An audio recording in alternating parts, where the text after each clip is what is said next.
पता है, रिज़ल्ट वाला जो दिन होता है ना, वो हमें एक ऐसे सेल्फ डाउट में डालता है जिससे हम उभर ही नहीं पाते हैं,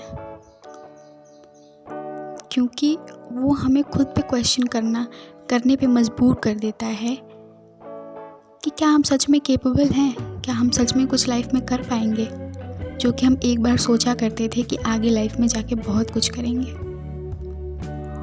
और most of the need droppers के साथ यही होता है कि वो उसी सेल्फ डाउट में चले जाते हैं और फिर लोगों के ताने, उनके क्वेश्चंस, ये सब आंसर करने के चक्कर में और उनको सही प्रूफ करने के चक्कर में कि नहीं अब हम ये कर सकते हैं, हम फिर से इसी रैट रेस में लग जाते हैं।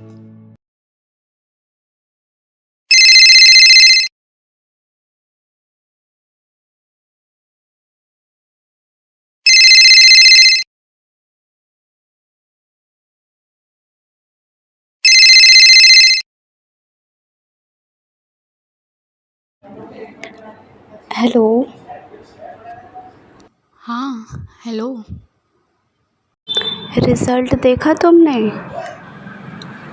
हाँ यार, देखा तो।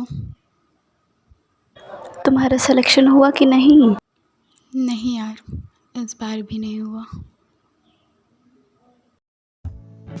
अब मैं सबको फेस कैसे करूँगी? सब लोग ये सोचेंगे दैट ये इसमें ही कमी होगी, इसी ने सही से पढ़ाई नहीं की होगी, इसी ने साल भर मज़े किए होंगे, तो सिलेक्शन तो नहीं होना था ना। पर अब मैं कैसे समझाऊँ दैट मेरे से जितना हो सकता है मैंने किया। अब मैं कैसे समझाऊँ कि ये प्रेशर मैं झेल नहीं पा रही हूँ। मैं कैसे समझाऊँ कि ये जो मेरा एक सपना था, अब वो सपना नहीं एक बोझ बन गया है मेरे लिए, जो कि मैंने शुरू किया था अपने शौक़, अपने वजह से। लेकिन अब मैं इस चीज़ को इसीलिए कर रही हूँ ताकि मैं अपने पेरेंट्स को प्राउड फील करा सकूँ, अपने आप को प्रूव कर सकूँ, दूसरे लोगों की बातों को गलत प्रूव कर सकूँ।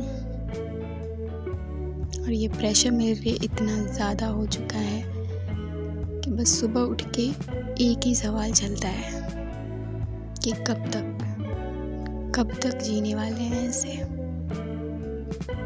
कोई भी काम करते हैं जिसमें हमें खुशी मिलती है, उस काम को करके हमें खुशी नहीं बल्कि गिल्ट होता है कि क्यों किया हमने टाइम वेस्ट। इसकी जगह हम कुछ और प्रोडक्टिव कर सकते थे। हर साल यही कहानी रिपीट होती है, ना हम जिंदगी जी पाते हैं। पर नहीं, मैं अपनी मेहनत को वेस्ट नहीं होने दूंगी। अब मैं फिर से रीस्टार्ट करूंगी और जी जान लगा के फिर से तैयारी करूंगी और अपने पेरेंट्स को प्राउड फील कराऊंगी और सबको गलत प्रूव करके दिखाऊंगी कि मैं केपेबल हूँ। And now that's how our journey restarts from the launch of यकीन 2.0 और फिर से वो सारी कहानी हमारी लूप पे चलती है।